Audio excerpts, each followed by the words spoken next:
در حقیقت فیض و برکت صلح و وحدت آرامی و آسایش کشور تاجیکان ما را دست داد که نمایندگی سه کشور هم بیاییم. همه فیض نوروز خوش آمده میگوییم.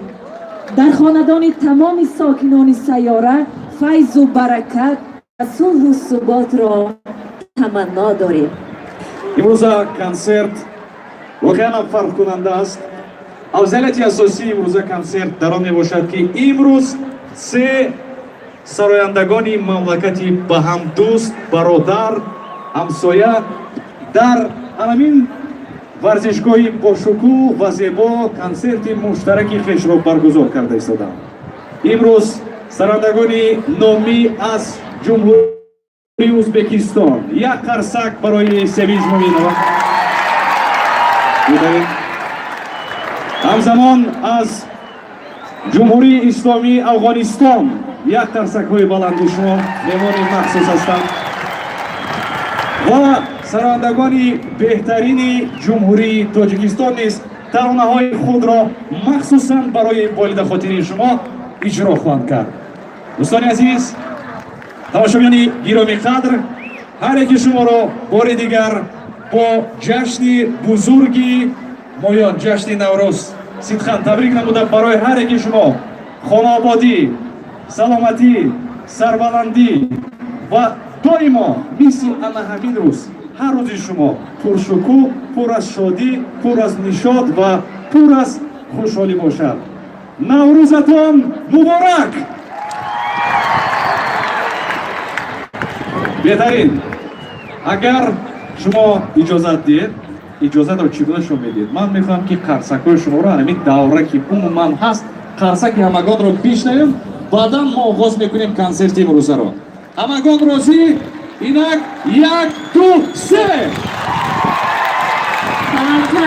این طرف سوستر. یک بار دیگر همه یک جای. یک دو سه.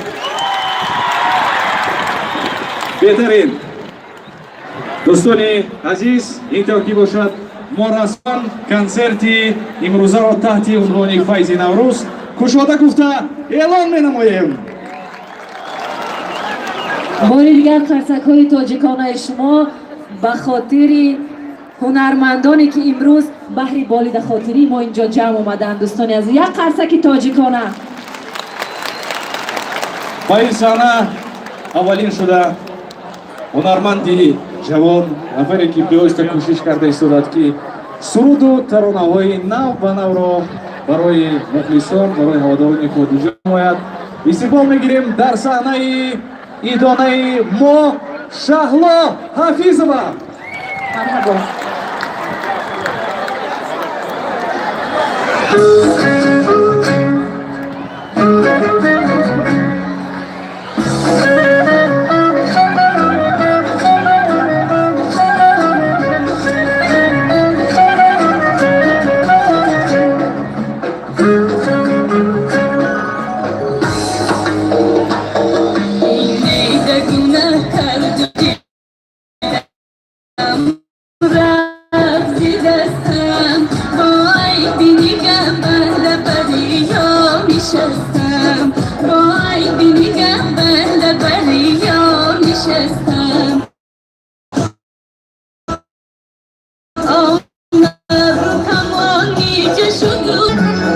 چون دیر شده تسلیم به وی